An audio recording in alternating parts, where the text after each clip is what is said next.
ஒரு நாள் ஒரு சீடன் தனது குருவிடம் வந்தான். அவன் மிகவும் கோபமாக இருந்தான். குருவே, எனக்கு எப்போதும் கோபம் வருகிறது. யாராவது என்னை குறை சொன்னாலே உடனே சண்டை போடணும் போல தோணுது என்று சொன்னான். குரு சிரித்தார். அவர் ஒரு கிண்ணத்தில் தண்ணீர் ஊற்றி சீடனிடம் கொடுத்தார். இந்த தண்ணீரில் உன் முகத்தைப் பாரு என்றார். சீடன் பார்த்தான். அவன் முகம் தெளிவாக தெரிந்தது. பிறகு குரு அந்த தண்ணீரை கையில் அசைத்து கலக்கினார்.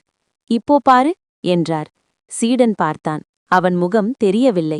அப்போது குரு சொன்னார், மனசு அமைதியாக இருந்தால் வாழ்க்கை தெளிவாக தெரியும். கோபம் வந்தால் எல்லாம் குழப்பமாகிவிடும் என்று. அந்த நாளிலிருந்து சீடன் கோபத்தை கட்டுப்படுத்த கற்றுக்கொண்டான். கோபம் ஒரு நிமிடம் வரும். அதனால் வாழ்க்கையில் பல ஆண்டுகள் பாதிக்கப்படும்.